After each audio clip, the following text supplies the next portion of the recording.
Okay sir ಹೇಳಿ sir, ಇವತ್ತು ಮತದಾನ ಮಾಡಿದ್ರಿ, ನಿಮ್ಮ JDS ಶಾಸಕರು ಹೋಗಿನ ಮುಂಚೆನೇ ಹೋಗಿ ಮತದಾನ ಮಾಡಿದ್ರಿ. ನನಗೆ ಹುಷಾರಿಲ್ಲ, ಓದಿಲ್ಲ,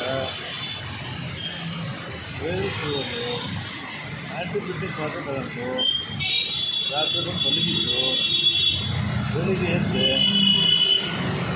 ಓಟ್ ಹಾಕ್ತೆ ಬಂದೆ. ಮತ್ತು ಬೇರೆ ಏನಿದೆ? ನಿಮ್ಮ ಪಕ್ಷದಲ್ಲಿ ಒಂದಷ್ಟು ಜನ ನೀವು ಅಡ್ಡ ಮತದಾನ ಹಾಕಿದ್ದಾರೆ, ಅವರು ಕಾಂಗ್ರೆಸ್ನ ಪರವಾಗಿ ಓಟ್ ಹಾಕಿದ್ದಾರೆ ಅನ್ನೋದು ಒಂದಷ್ಟು ಮಾಹಿತಿ ಸರ್. ಅವ್ರು ಯಾರು ಹೇಳಿದ್ದಾರೆ ಅದೆಲ್ಲ ಸಾಬೀತು ಮಾಡಲೇಬೇಕು. ಅವೆಲ್ಲವೂ ಕೂಡ ನಮ್ಮ ಮತದಾನ ಒಂದು ಅವ್ರ ಆತ್ಮಸಾಕ್ಷಿಗೆ ಅನುಗುಣವಾಗಿ ಮಾಡ್ತಕ್ಕಂಥ ಒಂದು ಮತದಾನ. ಅದು ಸೀಕ್ರೆಟ್ ಓಟ್ ಹಾಕ್ತಕ್ಕಂಥದ್ದು ನಾವೆಲ್ಲೂ ಕೂಡ ನಮ್ಮ ಆತ್ಮಸಾಕ್ಷಿಗೆ ಅನುಗುಣವಾಗಿ ಮತ ಹಾಕಿದ್ದೀವಿ.